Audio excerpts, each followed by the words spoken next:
समस्त सुधीजनों को नमस्कार। महाभारत आश्चर्य का काव्य है। एक आश्चर्य का लोक महाभारत हमारे सामने खोलता है। उस आश्चर्य के पीछे वेदना, पीड़ा, टीस, कचोट, कितने कितने दुख भिदे हुए हैं। आश्चर्य की पूरी पृष्ठभूमि में ये जो करुणा की धारा बह रही है, उसके कारण महाभारत एक महाकरुणा का काव्य भी बन जाता है।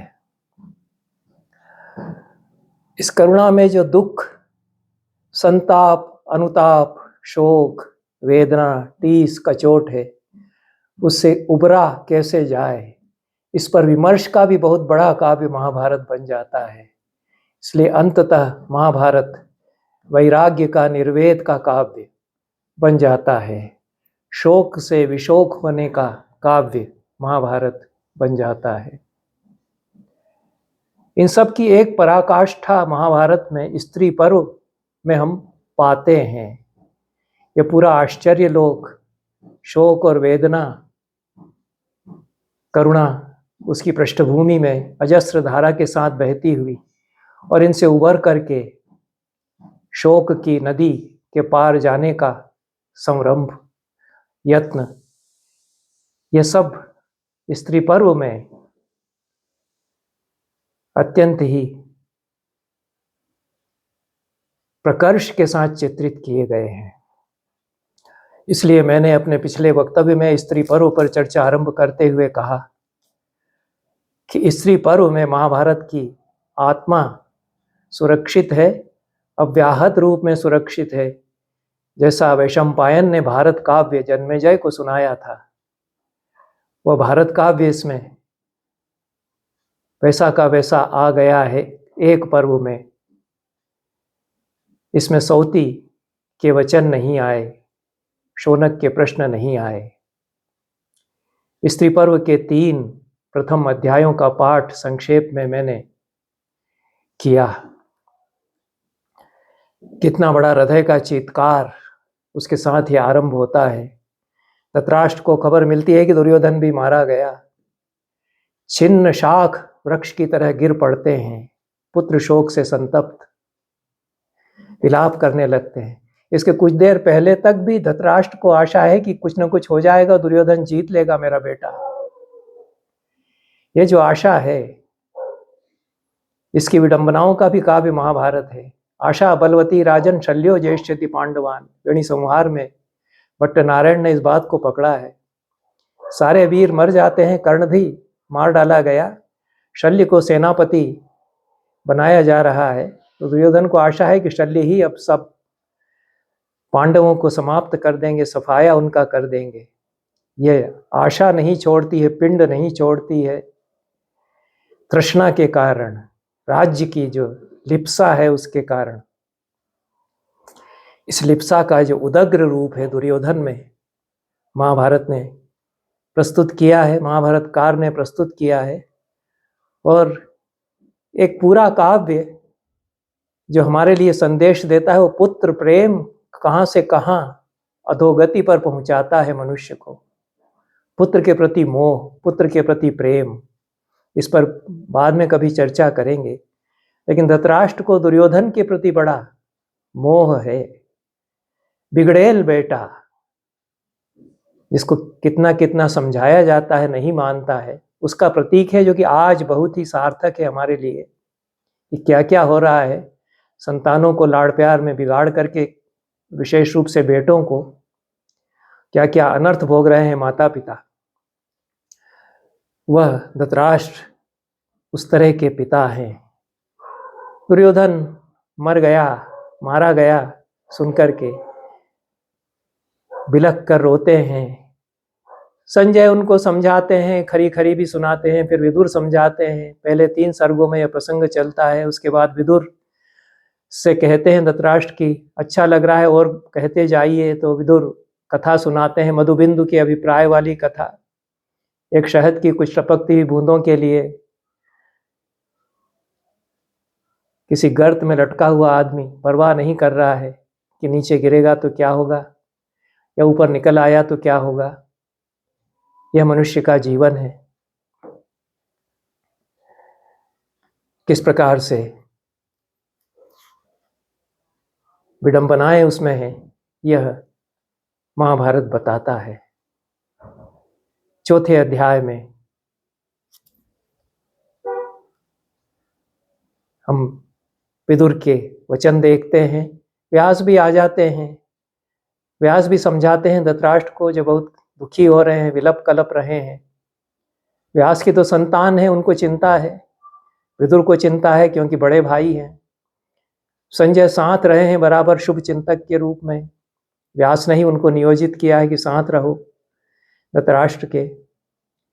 वे भी समझाते हैं। व्यास तो यह प्रसंग भी बताते हैं कि दुष्टों के भार से खिन्न थी धरती, तो किस प्रकार से उसने गुहार की कि मेरा भार उतारिए विष्णु के पास। विष्णु ने हंसकर कहा कि दुर्योधन पैदा होगा, वह जब अपने भाइयों से लड़ाई करेगा तो तेरा भार उतर जाएगा, चली जा। तो इसलिए दुर्योधन ने भार उतार दिया धरती का, अब मत रो। व्यास ऐसा समझाते हैं। धृतराष्ट्र का शोक कुछ थमता है, कुछ कम होता है। और फिर विदुर से कहते हैं कि गांधारी को बुला करके लाओ, जो मर चुके हैं उनका अंतिम संस्कार अब करें। इसके साथ बहुत ही दारुण हृदय विदारक प्रसंग आता है कि विदुर जाकर कहते हैं अपनी भाभी से और कुंती से भी, कुंती सहित बुलाने के लिए कहा गया। कुंती तो यहीं रह ही रही हैं, हस्तिनापुर में ही। गांधारी, कुंती और सारी रानियां, धृतराष्ट्र की दासियां, रानियां, रखेलें, दुर्योधन की रानियां, सब आती हैं विलाप करती हुई, जोर जोर से चीख कर विलाप करती हुई, करुण विलाप करती हुई। आमंत्र्यान्योन्य मेयुस्म प्रशमुच्चुकृषुस्ततः, एक दूसरे को पुकार करके फिर बिलक रही थी कि क्या हो गया है। एक दूसरे को कहती थी और बिलक रही थी वे स्त्रियां। फिर एक दूसरे को दिलासा देती थी कि अब चुप हो जाओ। ताह समाशयत क्षत्ता ताभ्यश्चार्थ तरह स्वयं। विदुर स्वयं दुखी थे इस दृश्य को देख करके, लेकिन उनको आश्वासन दे, उनको ढांढस बंधा रहे थे। आ कुमारम पुरम सर्वम अभवत शोक कर्षितम, बच्चों को छोड़ करके सारा नगर शोक के सागर में डूबा हुआ था। स्त्रियां बाहर निकल आईं। ऐसी विपत्ति का समय आया। अदृष्ट पूर्वा या नार्य पुरा देव गणैरपि, जिन नारियों को कभी देवताओं ने भी नहीं देखा। अंतपुर में असूर्यम पश्याएं भी कही गई हैं, राजदाराएं। असूर्यम पश्या राजदारा, राजकुमारियां, रानियां। सूरज भी उनको नहीं झांक कर खिड़की से देख पाता, इस तरह से वे रहती थीं पर्दों में। इसी अर्थ में देवता कहा है कि देवता भी उनको नहीं देख पाते थे। पृथक जनेन दृश्यंतम तास्तता दृश्यंत तास्तदा निहतेश्वरा, अपने पतियों के मारे जाने पर पृथक जन, ऐसे वैसे लोग, दास दासी चेट सेवक और भी नगर के लोग उनको देख रहे थे। वे निकल आईं बाहर। धृतराष्ट्र ने बुलाया कि चलो अंतिम संस्कार करेंगे। अवकीर्य केशान सुशुभान भूषणान अवमुच्य च, केश बिखरा दिए उन्होंने, गहने सब उतार दिए थे। एक वस्त्र धरा नार्यः परिपेतुरनार्थवत्, एक वस्त्र पहने हुए वे नारियां सब चल पड़ी अनाथों की तरह। अपने अपने घरों से बाहर निकल आई। नगर की भी स्त्रियां जैसे गुफाओं से, पहाड़ों की गुफाओं से निकली हों, जैसे गायें बाहर निकली हों जिनके की यूथपति मारे गए, ऐसे ये उपमा दी है। श्वेत पर्वत रूपेभ्यो ग्रहभ्यस्तास्त्वपाक्रमन् गुहाभ्यो शैलानां प्रशत्यो हतयूथपाः, तान् युदीर्णानि नारीणां तदा वृन्दान्यनेकशः, शोकार्तान्यद्रवन् राजन् किशोरीणाम युवांगने।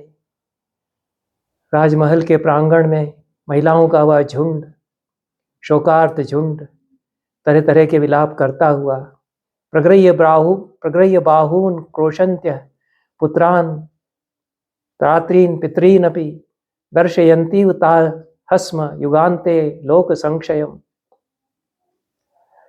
एक दूसरे के हाथ पकड़कर चिल्ला रही थी, अपने मरे हुए पुत्रों के लिए विलाप कर रही थी, ज्ञातियों के लिए विलाप कर रही थी जो मर गए, पितरों के लिए विलाप कर रही थी। सारा लोक का संक्षय हो गया, युग सारा संसार समाप्त हो गया, ऐसा वे कह रही थी। विलपन्त्यो रुदन्त्यश्च धावमानास्ततस्ततः शोके नाभ्य हत ज्ञाना कर्तव्यम न प्रजज्ञिरे। 14वां श्लोक है यह 9वें अध्याय का। विलाप कर रही थी, रो रही थी, इधर उधर दौड़ रही थी, शोक से उनका क्या करें क्या न करें यह सारी बुद्धि नष्ट हो गई थी। पीड़ाम जगमु पुरायास्म सखी नाम अपि योषिता। वे रानियां जो कि अपनी सखियों के सामने भी खुलकर आने में लजाती थी। ता एक वस्त्रा निर्लज्जा श्मश्रूणाम पुरुतो भवन। वे एक कपड़े में लिपटी हुई अपनी सासुओं के सामने निर्लज्ज होकर के निकल आई थी। सारी लाज बिसर जाती है। शोक का ऐसा समय है, पति नहीं रह गए, सब कुछ समाप्त हो गया, पुत्र भी गए, वंश समाप्त हुआ, अब किसकी लज्जा क्या बचा। परस्परम सुसूक्ष्मेषु शोके श्वाश्वासयन् स्मत्याः ता शोक विह्वला राजन उपेक्षन्त परस्परम। थोड़े से दुख में भी जो एक दूसरे को ऐसी दिलासाएं देती थी, कुछ थोड़ा सा सुई का चुभन भी हो जाए, कहीं चुभ भी जाए कांटा, तो एक दूसरे के लिए दौड़ पड़ती थी और ढांढस बंधाती थी। इतना सा छोटा दुख भी उसमें भी सहभागी होती थी। ऐसा दुख का पहाड़ टूटा है कि कोई किसी को ढांढस अब नहीं बंधा रही है। दुख में एक दूसरे को दिलासा भी अब नहीं दे रही है। दर्द का हद से गुजरना है, दवा हो जाना, गालिब कहते हैं। ऐसी पराकाष्ठा पर दुख और वेदना पहुंचे हैं कि वे ही अब दवा बन गए हैं। अब कोई दवा नहीं काम में आएगी। ताभि परिव्रतो राजा रुदती भी सहस्रशः निर्यौ नगरात् दीर्णस्तूर्णमायोधनम प्रति। उनसे घिरे हुए राजा धृतराष्ट्र निकले राजमहल से बाहर और जो युद्ध भूमि थी उसकी तरफ चल पड़े, जहाँ पर मरे हुए लोगों के शव होंगे या जहाँ भागीरथी है, गंगा है, वहां जाकर संस्कार करें। शिल्पिनो वणिजा वैश्या सर्वकर्मोपजीविना ते पार्थिवम पुरस्कृत्य निर्ययु नगरात् बहि। शहर के नगर के सब लोग, हस्तिनापुर के शिल्पी, वणिक, वैश्य, कारीगर, जो सब जीविकाएं जिनकी पलती थी राजमहल से, वे सब निकल आए। राजा है, राजा से ही सब चल रहा था। राजा तो धृतराष्ट्र ही थे, भले ही नाम के राजा हों, काम सब दुर्योधन अनर्थ के कर रहा हो, नाम तो धृतराष्ट्र का ही था। राजा निकल आए बाहर शोक के समय, सब पीछे पीछे चले। तासाम विक्रोशमाना नाम आर्ता नाम कुरु संक्षये प्रादुरासीन महाशब्दों व्यथयन भुवनान्युत। सब लोग चीख चीख करके रो रहे थे, नगर के लोग, वे सारे लोग, पूर्ववासी जन भी राजा के पीछे चलते हुए। कुरुवंश डूब गया, सारा वंश समाप्त हो गया। हाहाकार का महान शब्द सारे भुवनों में जैसे गूंज रहा वैसा लगा।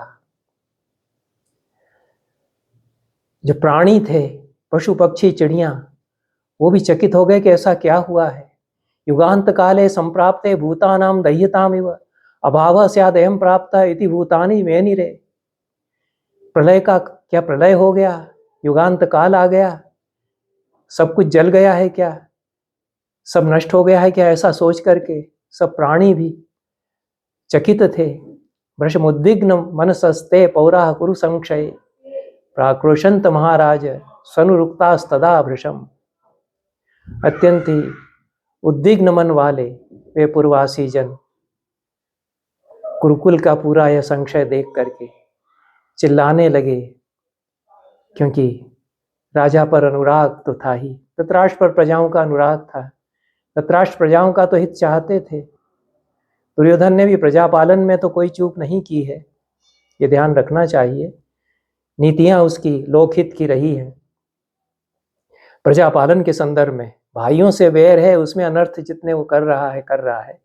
प्रजाओं पर अत्याचार दुर्योधन ने नहीं किए, न धृतराष्ट्र ने किए। प्रजाहित में काम दुर्योधन ने भी किए। महाभारत भी इसका प्रमाण है। सारी नीतियां दुर्योधन की बताई गई हैं कि कैसे वन पर्व में कितनी अच्छी तरह से वो चला रहा है शासन, कि लोगों को यह न लगे कि पांडव चले गए तो दुर्योधन ठीक से शासन नहीं चला सकता है। इसलिए प्रजाएं तो रोएंगी दुर्योधन के लिए भी, और धृतराष्ट्र दुखी है पिता, उनके लिए भी। क्रोश मात्रम ततो गत्वा ददृशुस्तान महारथान शारद्वतम कृपम द्रोणिम कृतवर्माणमेव च। ये अगले अध्याय में प्रसंग आता है। ये 10वां अध्याय है। एक कोस आगे चले होंगे 8 किलोमीटर कि सामने से आते दिखे शारद्वत, शरद्वान के पुत्र कृपाचार्य, द्रोणाचार्य के पुत्र अश्वत्थामा और कृतवर्मा जो राजा थे। दुर्योधन की तरफ से तीनों लड़े थे, तीनों बचे केवल संग्राम में। सामने आते उन्होंने देखा कि धृतराष्ट्र महाराज आ रहे हैं, रो पड़े वो भी। ते तु दृष्ट्वा राजानम प्रज्ञा चक्षुषमीश्वरम अश्रुकंठा विनिश्वस्य रुदंतमिदम अब्रुवन। राजा प्रज्ञा चक्षु धृतराष्ट्र को देखकर साश्रुकंठ रुंधे गले से लंबी सांस छोड़कर के ये तीनों रोते रोते उनसे कहने लगे, पुत्रस्तव महाराज कृत्वा कर्म सुदुष्करम गतः सानुचरो राजन शक्रलोकम महीपति। हे महाराज, हे राजन, आपका बेटा सुदुष्कर कर्म करके अपने अनुचरों के साथ शक्रलोक या इंद्रलोक या स्वर्ग चला गया। धर्म युद्ध उन्होंने किया, ऐसा ये कहते हैं दुर्योधन ने। भीम ने अवश्य अन्यायपूर्वक उसका वध किया, उसकी जंघा पर प्रहार करके। जंघा उरु पर प्रहार करके कहना चाहिए, जंघा तो घुटने के नीचे के अंश को, हिस्से को कहते हैं। उरु पर प्रहार करके, जो घुटनों के ऊपर का भाग है, वह चला गया है दुर्योधन। ये तीनों कहते हैं, दुर्योधन बलान मुक्ता वयमेव त्रयो रथा स्वयं अन्यत परीक्षिणम सैन्यम ते भरतर्षभ। हे भरतर्षभ, हे भरत वंश के राजन, दुर्योधन की ही शक्ति थी कि हम तीनों बचे रह गए हैं, बाकी सब कुछ समाप्त हो गया। इत्यो मुक्त्वा राजानम कृपः शारद्वतस्तदा गांधारीम पुत्र शोकार्ताम इदम वचनम अब्रवीत। शरद्वान के पुत्र कृपाचार्य ने राजा धृतराष्ट्र से इतना कहकर के पुत्र शोकार्त गांधारी से यह कहा, अभीता युध्यमानास्ते घ्नन्तः शत्रुगणान् बहून् वीर कर्माणि कुर्वाणा पुत्रास्ते निधनम गता। हे वीर माता, निडर होकर के तुम्हारे सारे बेटे लड़े, युद्ध उन्होंने किया, सामने जो शत्रु आए उनको उन्होंने समाप्त किया, वीर कर्म करते हुए निधन को प्राप्त वे हुए हैं। ध्रुवम संप्राप्य लोकांस्ते निर्मला शस्त्र निर्जितान भास्वरम देहमास्थाय विहरन्त्यमरा इव। यही शोक संतप्त परिवार को समझाने के लिए कहा जा सकता है कि अब वे अच्छे लोकों में पहुंच गए हैं। अपने शौर्य से उन्होंने अमर लोक को प्राप्त किया है। भास्वर देह में वे वहां पर विराजमान है, अजर अमर काया में देवताओं की तरह वे वहां उस स्वर्ग में विहार कर रहे हैं। नहीं कश्चिद शत्रुणाम युध्यमानः परांगमुखः शस्त्रेण निधनम प्राप्तो न च कश्चित कृतांजलि। तुम्हारे बेटों में है गांधारी माता, सब शूरवीर थे, किसी ने पीठ नहीं दिखाई, परांगमुख नहीं हुआ पांडवों के शत्रुओं के सामने, कोई भी हाथ नहीं जोड़े उन्होंने शत्रुओं के सामने, शस्त्र से रण करते हुए शस्त्र से ही मारे गए। एताम ताम क्षत्रिय स्याहु पुराणाम परमाम गतिम।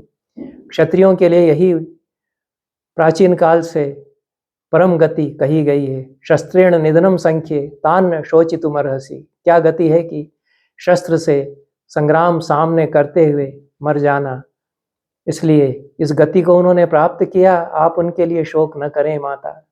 न चापि शत्रवस्तेषां विद्यन्ते राज्ञ पांडवा।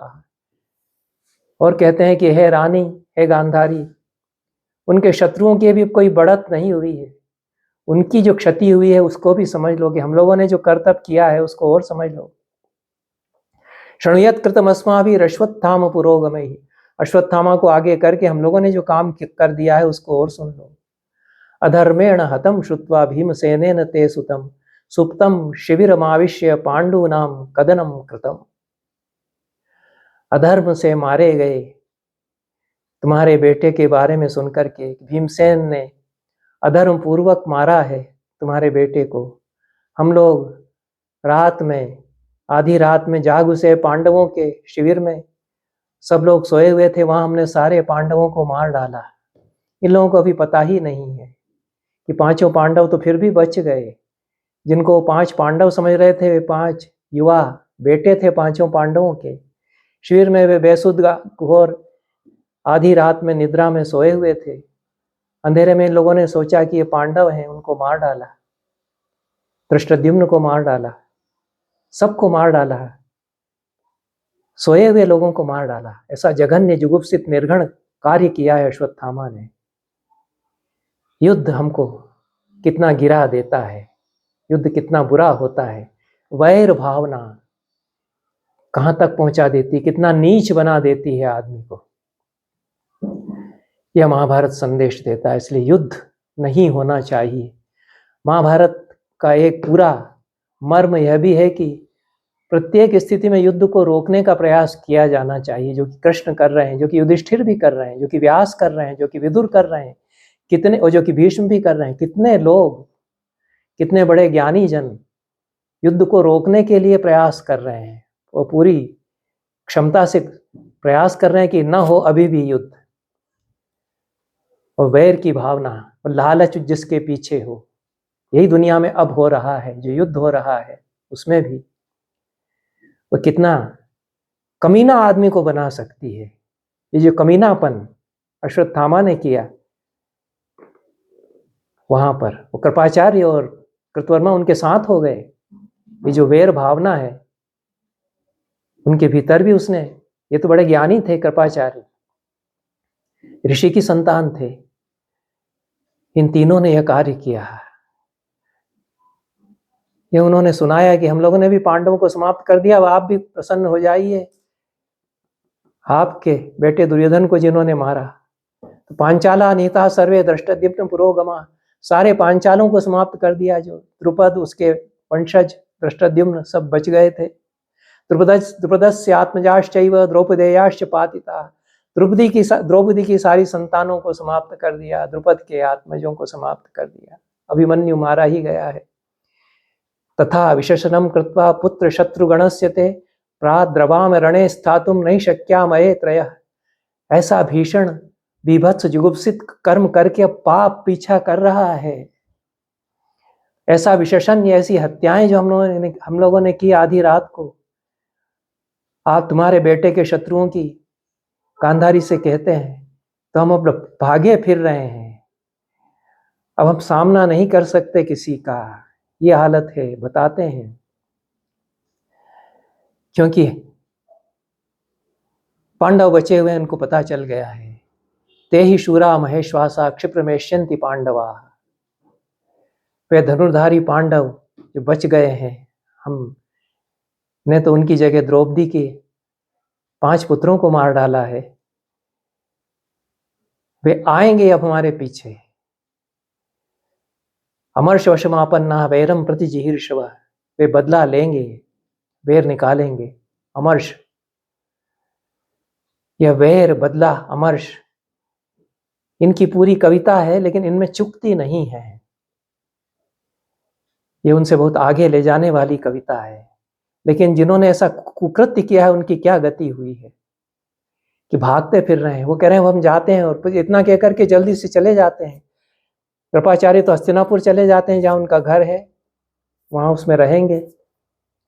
कृतवर्मा अपने राज्य में चला जाता है। अश्वत्थामा व्यास की कुछ कृपा उस पर थी, व्यास के आश्रम में चला जाता है। तीनों अलग अलग चले जाते हैं, एक दूसरे का साथ भी छूटा। 10वें अध्याय में यहाँ तक का प्रसंग है। इसके बाद क्या अद्भुत काव्य है महाभारत। ऐसी करुणा की धारा, ऐसी हत्याएं, मारकाट, प्रतिहिंसा, प्रतिशोध, उनके द्वारा जो घोर कुकर्म हुआ है, उससे फिर कुछ एक तरह से गांधारी और धृतराष्ट्र को लगता है कि चलो हमारे बेटे के शत्रुओं के साथ भी यही हुआ, क्योंकि बेटे का तो मोह है, दोनों को मोह है। तो धृतराष्ट्र के मन में यह भावना है कि मेरे बेटे को जिन्होंने ऐसा मारा है उनके साथ भी तो कुछ होना चाहिए, तो कुछ उनको भी ये जो विचित्र सुख संतोष मिलता है सब कुछ समाप्त हो जाने पर, ये विचित्र अंतर्विरोध जनित संतोष, और ये भगते फिर रहे हैं जो कृतवर्मा, कृपाचार्य और अश्वत्थामा, ये यहाँ से अलग हो जाते हैं। 10वें अध्याय तक प्रसंग है। 11वें अध्याय में महाभारत का एक बड़ा आश्चर्य लोक फिर से खुलता है। ये स्त्री पर्व में कई आश्चर्य भी खुलते हैं। ये अयो भीम भंजन का प्रसंग है। लोहे के बने हुए भीमसेन को धृतराष्ट्र चकनाचूर कर देते हैं भीमसेन समझ करके। ये जो 11वां अध्याय अयो भीम भंजन का है, इसका नाम ही विशोक पर्व, यह 10वें अध्याय तक नाम दिया गया है स्त्री पर्व के अंतर्गत उप पर्वों का, और इसका शीर्षक 11वें अध्याय का अयो भीम भंजनम यह दिया गया है। अयस लोहे को कहते हैं, अयो भीम लोहे का भीम, भंजन उसको तोड़ना, चकनाचूर करना। लोहे के भीम को चकनाचूर करने का प्रसंग इसमें आता है।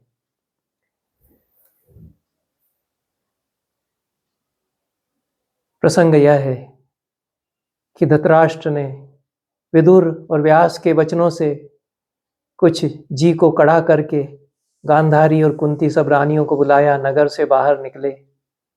सारे नगरवासी उनके साथ चले, काफिला चला कुरुक्षेत्र के मैदान की ओर। रास्ते में कृतवर्मा, कृपाचार्य, अश्वत्थामा मिले। उन्होंने बताया कि हमने भी प्रतिशोध ले लिया, आधी रात को घुसकर सबको मार डाला है शिविर में। फिर वे चले गए मुंह छिपाते हुए, चुपचाप, डरते हुए, घबराते हुए, अपने पाप का बोझ गठरी अपने सिर पर लादे हुए। धृतराष्ट्र थोड़ा आगे बढ़ते हैं, इधर युधिष्ठिर सुनते हैं कि बड़े पिता पितृव्य धृतराष्ट्र निकल आए हैं राजमहल से, हस्तिनापुर से बाहर। तो वे भी उनसे मिलने के लिए चल पड़ते हैं। युधिष्ठिर तो बहुत करुणार्द्र व्यक्ति हैं। धृतराष्ट्र से, अपने चाचा से मिलकर के वे उनके दुख में सम्मिलित होना चाहते हैं।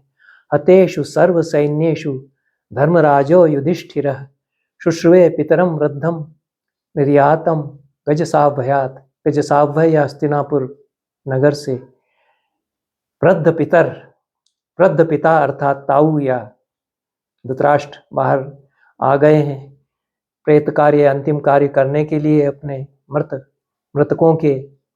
यह सुना युधिष्ठिर ने तो उन्होंने भी वहीं जाने का निश्चय किया। सोभ्ययात पुत्र शोकार्तः पुत्र शोक परिप्लुतम शोचमानो महाराज भ्रातृभिः सहितस्तदा। पुत्र शोक से आर्त, युधिष्ठिर के भी तो सारे पुत्र मारे गए। प्रतिबिंध्य उनका बेटा था जो द्रौपदी से हुआ, बाकी चारों भाइयों के भी बेटे तो युधिष्ठिर के ही बेटे हैं, बड़े भाई हैं वे। पुत्रों के शोक से आर्त और पुत्र शोक से पूरी तरह से परिप्लुत धृतराष्ट्र के पास अपने भाइयों के साथ चल पड़े। उनके पीछे पीछे कृष्ण थे और भी युयुत्सु थे। युयुत्सु बच गया, जो एक भाई था। इसके संबंध में चर्चा फिर करेंगे। और पहले भी मैंने चर्चा की है कि युधिष्ठिर ने घोषणा की कि कौरव पक्ष से कोई हमारी ओर से लड़ने के लिए आना चाहे तो आ सकता है, जबकि युद्ध आरंभ होने में कुछ ही क्षण बचे हैं। सबका वंदन भी कराए, भीष्म और द्रोणाचार्य, कृपाचार्य और शल्य मामा, इनके चरण वंदन करके इनकी आज्ञा लेकर के आए। फिर घोषणा की हाथ उठा करके कि कौरवों की ओर से कोई वीर वहां से छोड़ करके हमारे पक्ष से लड़ना चाहे तो स्वागत है उसका। युयुत्सु कहता है कि मैं आपकी ओर से लड़ूंगा। युयुत्सु लड़ा अंतिम क्षणों तक, वीर परम वीर की तरह और बचा रहा। कृष्ण के साथ साथ युयुत्सु चल रहा है। द्रौपदी इस समय उस समय की सबसे बड़ी बुद्धिजीवी स्त्री, परम सुंदरी, सबसे रूपवती स्त्री, वह कृष्ण के साथ वह भी चल रही है। तमन्वगात सुदुखार्ता द्रौपदी शोक कर्षिता। कृष्ण के साथ युयुत्सु और युयुधान थे और पीछे द्रौपदी थी, शोक से कर्षित। क्या स्थिति हो गई। सारे ही बेटे जो उसने जने 5 पांडवों से मारे गए। अभिमन्यु जिस पर प्रेम था द्रौपदी को, सुभद्रा का पुत्र था यद्यपि, लेकिन सुभद्रा को भी प्रेम किया द्रौपदी ने और अभिमन्यु को भी चाहा। सब गए। सह पांचालयोषिद्भिर यास्तत्रासन समागता। जो पांचालों की महिलाएं, द्रुपद की रानियां, दृष्टद्युम्न की पत्नियां, वे सब जो वहां थी, उनके साथ द्रौपदी कृष्ण के पीछे चल रही थी। स गंगा मनुवृंदानि स्त्रीणाम भरत सत्तम कुररीणाम इवार्तानाम क्रोशंतीनाम ददर्श। गंगा के किनारे तक ये पहुंचे तो उधर से भी हस्तिनापुर से धृतराष्ट्र के साथ जो आया हुआ महिलाओं का, पुरवासियों का, शिल्पियों का, कारीगरों का, जो वैश्यों का जो पूरा समूह है, हजार हजार प्रजाएं, सब नहीं मारे गए थे, ये ध्यान रखना चाहिए। जो दुकानदार हैं, वणिक हैं, वैश्य हैं, व्यापारी हैं, शूद्र हैं, शिल्पी हैं, कारीगर हैं, वो लड़ाई में नहीं लड़े, क्षत्रिय ही लड़े हैं। तो सारा समाज समाप्त हो गया, ये नहीं मानना चाहिए। प्रजाएं तो बची रहीं। आज की लड़ाई की तरह लड़ाई नहीं है कि बम गिरेगा तो सभी एक साथ मर जाएंगे। ब्राह्मण, पुरोहित, ये कोई नहीं मरे, वैश्य नहीं, शूद्र नहीं, शिल्पी, कारीगर नहीं, केवल क्षत्रियों का संहार हुआ है। ये सब वहां हैं, विलाप कर रहे हैं, दुख सबको है। स्त्रियां हैं, सबकी स्त्रियां हैं, इस तरफ की स्त्रियां, पांडवों के पीछे पीछे स्त्रियां, कृष्ण के साथ स्त्रियां, सब रो रहे हैं।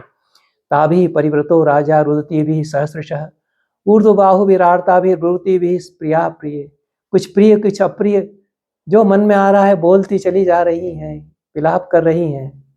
उनसे घिरे हुए राजा सहस्रों स्त्रियों से, वे स्त्रियां युधिष्ठिर की लानत मलामत कर रही हैं। दुख में कुछ पता नहीं चलता, कुछ समझ में नहीं आता किसको कोसें। तो कौरव पक्ष की सब स्त्रियां युधिष्ठिर को कोस रही हैं।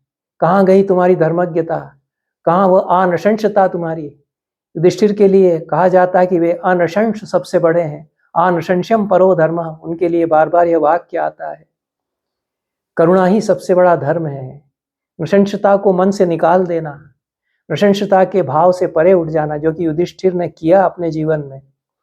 इसलिए अनृशंस के बड़े उदाहरण भी माने गए, प्रतीक वे थे अपने समय में। अनृशंस या नृशंसता के भाव को छोड़ करके करुणा में जो स्थित है, ऐसे व्यक्ति के उनको चिल्ला चिल्ला कर पुकारते हुए, कहाँ है आपकी धर्मज्ञता, कहाँ है आपकी अनृशंसता, कि आपने अपने पितरों को, अपने भाइयों को, अपने गुरुओं को, पुत्रों को, सबको मरवा दिया।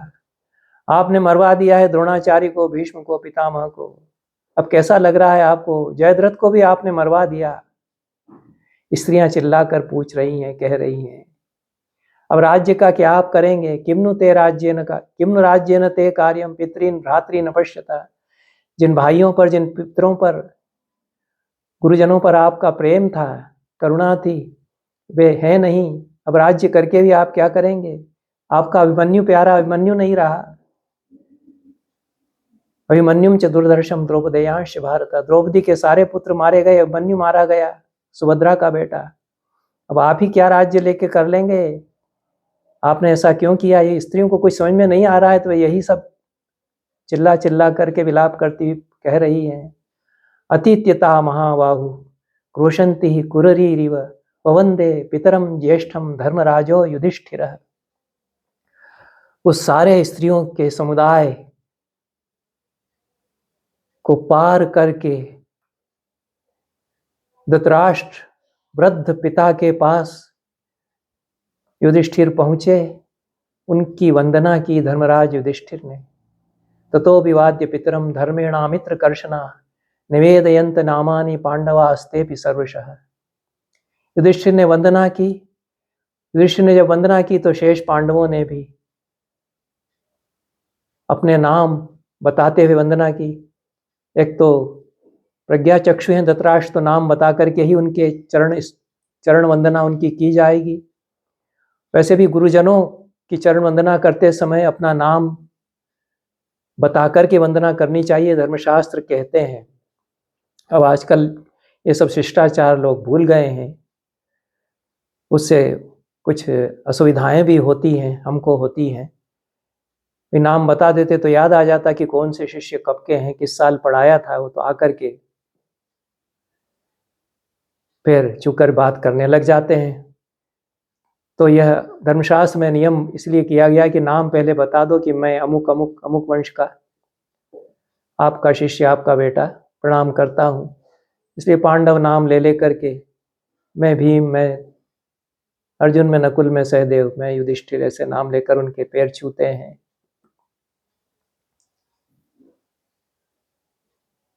धृतराष्ट्र आगे बढ़े और युधिष्ठिर को उन्होंने पहचाना, छू छू करके गले लगा लिया।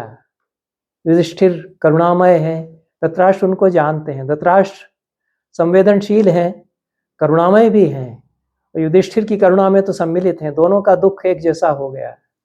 इनके सारे बेटे मारे गए, धृतराष्ट्र के सारे बेटे मारे गए। दोनों ने, धृतराष्ट्र ने युधिष्ठिर को कसकर के गले से लगाया। यहाँ पुत्रवधार्दित और शोकार्त धृतराष्ट्र ने युधिष्ठिर को गले लगाया और सांत्वना दी कि मत रो, अब तो जो हो गया। उसके बाद एकदम से धर्मराजम परिष्वज्य सांत्वयित्वा च भारत दुष्टात्मा भीम मन्वेच्छत दिदक्षुरिव पावक। धर्मराज को गले लगा करके सांत्वना दे करके दुष्टात्मा, पाप उसके मन में अब आया एकदम से कि भीम कहाँ है, और भीम कहाँ है ऐसा कहते हुए आग जैसे आंखों से उसके निकल रही थी। सकोप पावकस्तस्य शोक वायु समीरितः भीमसेनमयम दावम दिदक्षुरिव दृश्यते। वह क्रोध की अग्नि जो धृतराष्ट्र के भीतर जल उठी अचानक, शोक की वायु से समीरित, और भीमसेन को जलाने के लिए एक तरह से धधक उठी थी। तस्य संकल्पमाज्ञाय भीमं प्रत्यशुभम हरि भीममाक्षिप्य पाणिभ्याम प्रददौ भीममायसम। उनका यह मन का पाप हरि श्री कृष्ण ने पहचान लिया। उन्होंने, भीमसेन तो आगे बढ़ रहे थे कि हमको चाचा हमारे हमको खोज रहे हैं, हम भी गले लग लें। कृष्ण ने उनको तुरंत धक्का दिया। आक्षिप्य शब्द आया है, उनको अलग हटा करके और लोहे की भीम की प्रतिमा उनके सामने एकदम से कर दी। बाद में यह प्रसंग बताया गया है कहीं कि दुर्योधन ने लोहे की भीम की प्रतिमा बना रखी थी। उससे वो कुछ गदा युद्ध का अभ्यास करता था, उस भीम को वो अपमानित करता था, जैसे कि जयचंद की कथा में आता है। हालांकि सारी कथा बहुत ही मनगढ़ंत और गलत है। वो पृथ्वीराज रासो जो है चंद्रबरदाई का भाट था, उसने उटपटांग कथा पूरी बता दी है। कथा जानना हो तो इसकी अपेक्षा भविष्य पुराण पढ़ लेना चाहिए। जयचंद एक बड़े अच्छे राजा थे, उस पर भी मेरे वक्तव्य हैं। इतिहास को सुधारना चाहिए। तो उस तथाकथित गलत कथा जो चंद्रबरदाई ने बताई है, उसमें पृथ्वीराज की मूर्ति जैसे जयचंद ने लगा दी थी, उस तरह से यहाँ तो सच हुआ कि दुर्योधन ने भीमसेन की लोहे की वैसी विशालकाय प्रतिमा बना रखी थी, उस पर गदा से खूब प्रहार करता था। दुर्योधन के भीतर कितनी वैमनस्य की भावना है पांडवों के लिए, विशेष रूप से भीम के लिए। भीम को तो इसीलिए बार बार मरवाने का प्रयास उसने किया, और दुर्योधन के प्रति प्रेम के कारण वही वैमनस्य की भावना धृतराष्ट्र के भीतर है। ये जो पुत्र प्रेम है, ये कहाँ से कहाँ ले जाता है। हमारे बेटा का शत्रु है तो वह वही वैमनस्य धृतराष्ट्र के भीतर तो वही प्रतिमा श्री कृष्ण ने चुपचाप मंगवा ली यहाँ पर गंगा के किनारे, जहाँ पर कि सब प्रेत कार्य अंतिम कृत्य होने हैं और जो देहिक होने हैं। श्री कृष्ण की कुशलता, अद्भुत कुशलता इसमें सामने आती है। और भीमसेन को हटा करके उन्होंने उसी के जैसे आकार वाला, बिल्कुल उतना ही ऊंचा, उतने ही चौड़ा लंबा उस लोहे की प्रतिमा वाला भीम उनके सामने कर दिया। यह सारी व्यवस्था कृष्ण ने पहले से कर रखी थी।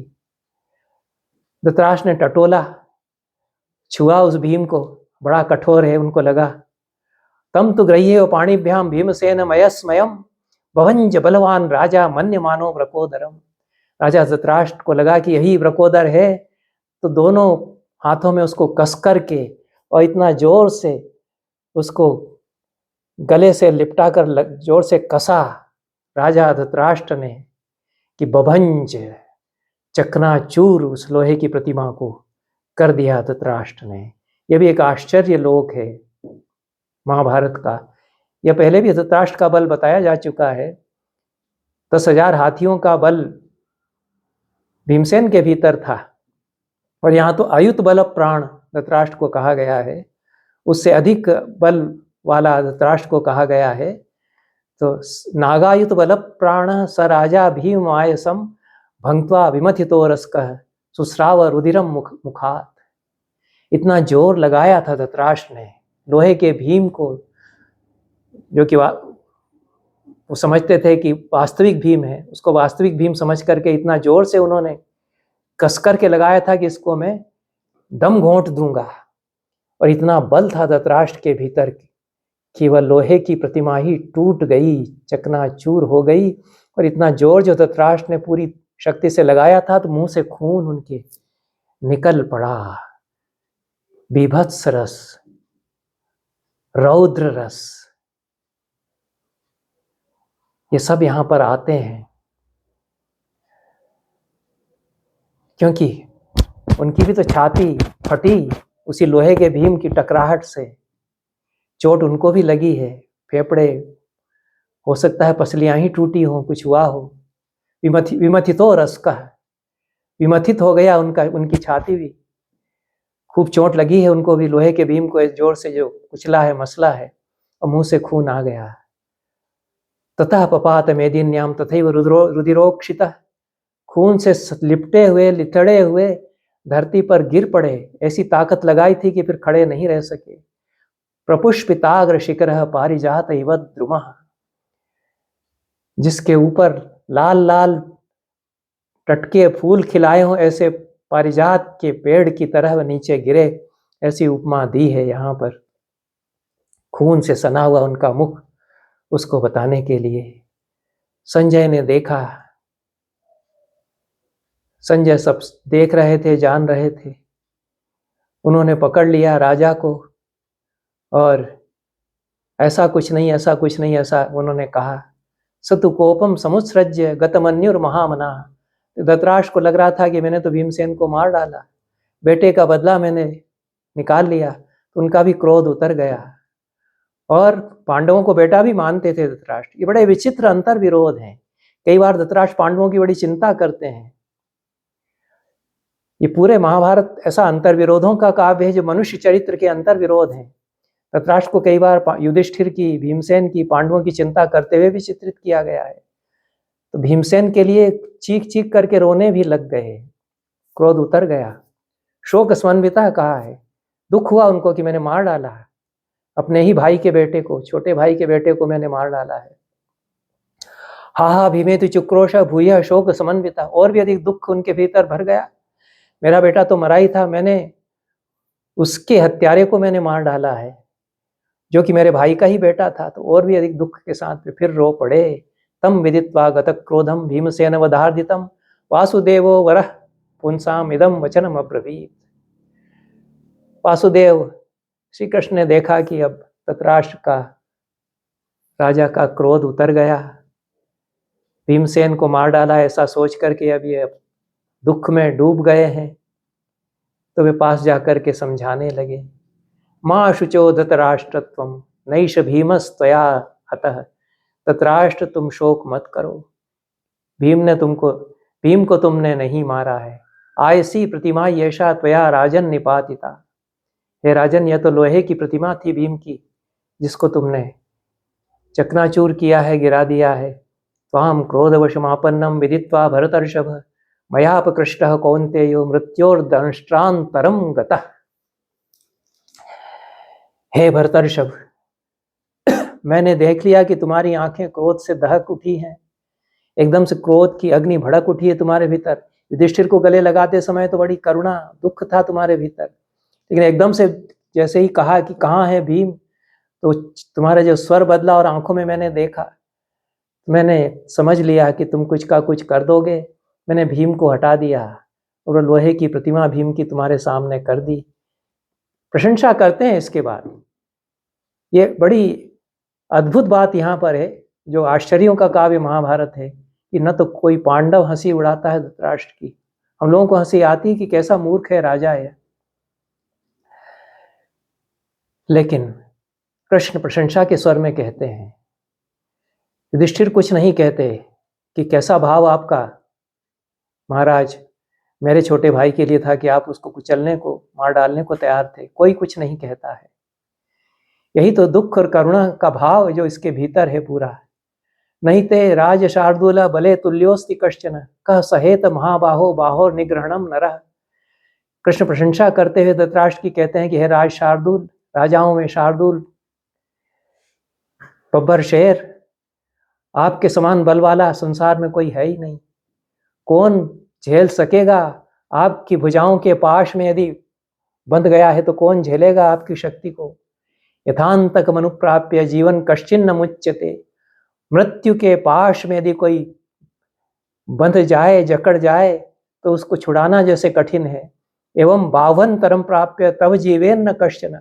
आपकी भुजाओं के पाश में ऐसे ही कोई यदि बंध जाए तो उसका छुटकारा उसी तरह से नहीं हो सकता है जैसे मृत्यु के पाश से छुटकारा नहीं हो सकता है। तस्मात् पुत्रेण या साते प्रतिमा कारितायसी भीमस्य स्ययं कौरव्य तवैवोपहृता मया। आपके बेटे ने जो भीमसेन की लोहे की प्रतिमा बनवाई थी, हे कुरुश्रेष्ठ, वही प्रतिमा मैंने आपके लिए उपहार में दे दी। थोड़ा सा इसमें व्यंग्य भी आ गया है। आपके बेटे की प्रतिमा आप ही को मैंने भेंट में दी है। यहाँ पुत्र शोकाभिसंतापात धर्मा दपहृतम मनः। पुत्र शोक के संताप के कारण आपका मन धर्म से डिग गया था। तब राजेंद्र तेनत्वम भीमसेनम जिघांससी। इसलिए हे राजेंद्र, आप भीमसेन को मार डालना चाहते थे। नचते तत्क्षमम राजन अन्यास्तम यद बरकोदरम। हे राजन, आपके लिए यह उचित नहीं होता, आपके लिए शोभादायक नहीं होता कि आप मार डालते। आप क्रोध के एकदम आवेग में आ गए थे, भड़क उठा था क्रोध, काबू में आप अपने आप को नहीं थे। मैं जानता था कि बाद में आप पछताएंगे और रोएंगे, जैसे कि अभी आप रोए।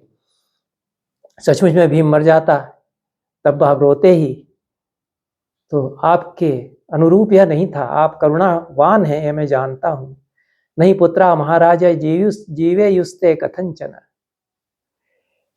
हे महाराज, आप यदि भीमसेन को मार डालते तो आपके जो शेष बचे हुए बेटे हैं, युधिष्ठिर, अर्जुन, नकुल, सहदेव, ये भी जीवित नहीं रहते। क्योंकि युधिष्ठिर ने प्रतिज्ञा कर रखी थी कि मेरा एक भी भाई यदि मारा जाएगा तो मैं जीवित नहीं रहूंगा।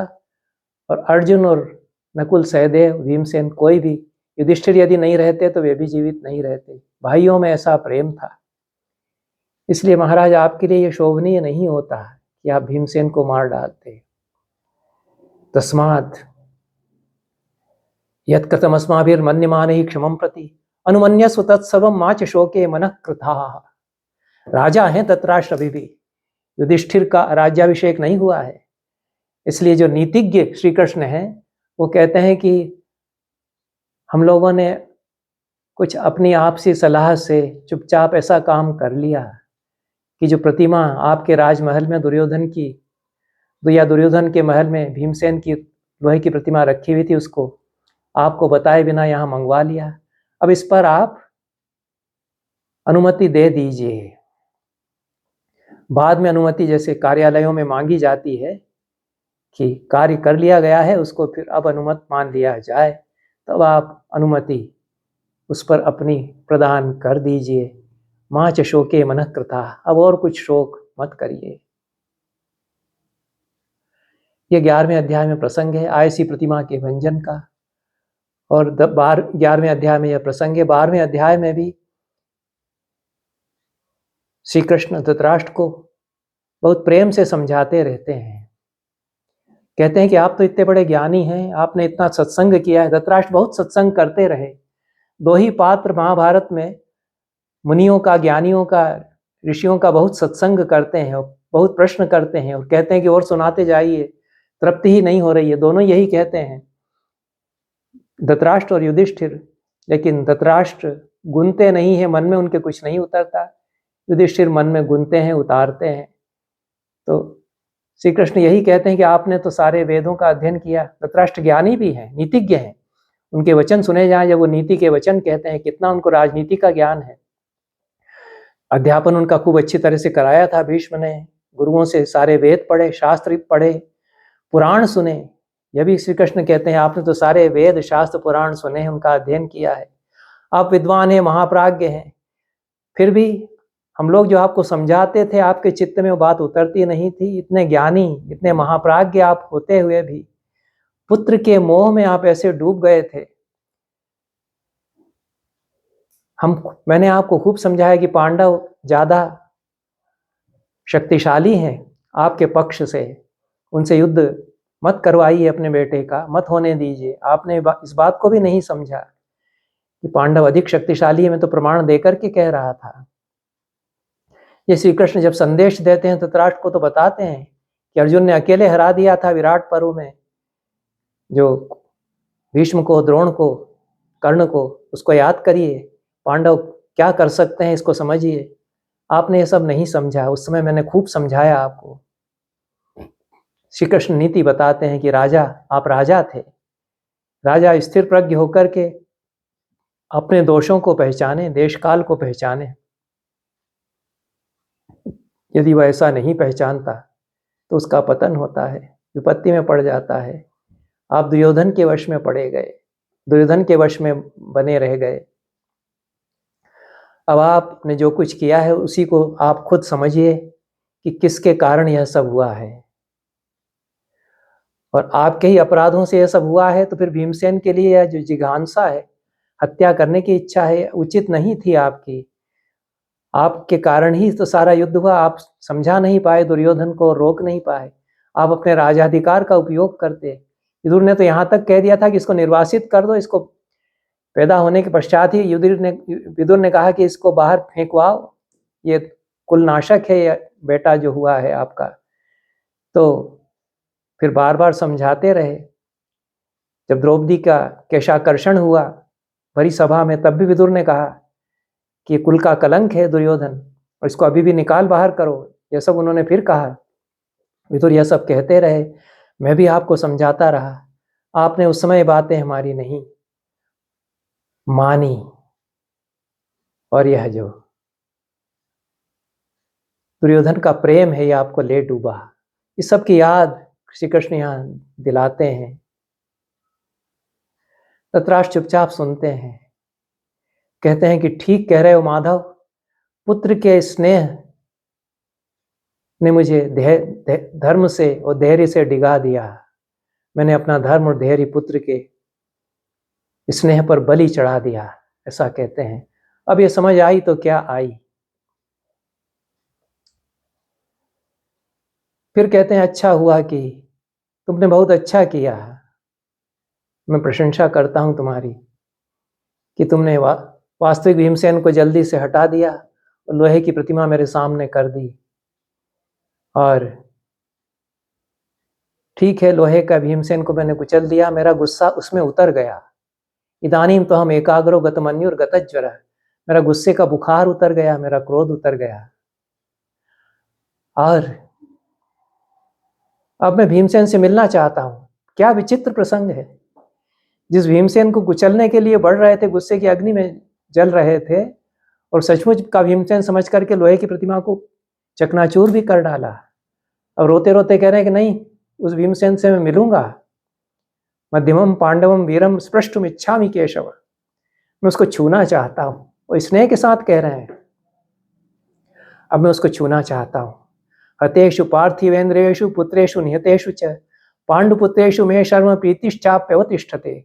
यह धृतराष्ट्र ने मन से बात कही है और ये माना कि बेटे के मोह ने मुझे डुबो दिया है, बेटे का मोह मुझे ले डूबा। जो अब कृष्ण ने कहा, यह भी मान लिया कि मैंने उस समय नहीं कान में तुम्हारी बात लाई, संज्ञान में तुम्हारी बात ली, गुनी नहीं, मानी नहीं तुम्हारी बात। अब जब सब कुछ समाप्त हो गया, मेरे बेटे भी मारे गए, तो जो बचे हुए हैं पांडव, उनमें मेरी प्रीति वैसी ही बची हुई है जैसी पहले थी। मेरी प्रीति तो इनमें थी, पहले भी थी। इसके बाद अंत में यह अंतिम श्लोक, 15वां श्लोक 12वें अध्याय का है। ततः स भीमं च धनंजयं च माद्याश्च पुत्रौ पुरुष प्रवीरौ पस्पर्श गात्रैः प्ररुदन् सुगात्रान् आश्वास्य कल्याणम उवाच चैनान्। राजा धृतराष्ट्र ने भीम को अपने हाथों से थपथपाते हुए छुआ, धनंजय को, अर्जुन को उसी तरह से स्पर्श करते हुए छुआ, माद्री के दोनों पुत्रों को, पुरुषों में जो प्रवीर थे नकुल और सहदेव, उनको अपने अंगों से छुआ। केवल हाथों से, हथेलियों से ही नहीं थपथपाया, कुछ और गले तक लाए। रोने लगे, बिलख करके रोते रहे और उनको स्वयं ढांढस भी दिलाने लगे धृतराष्ट्र। यह प्रसंग 12वें अध्याय में है।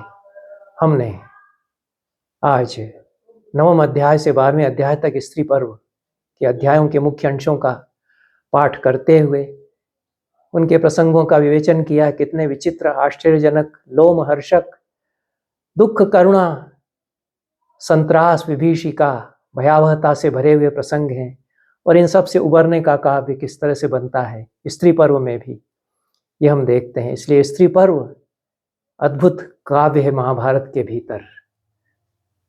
नमस्कार, सभी को धन्यवाद।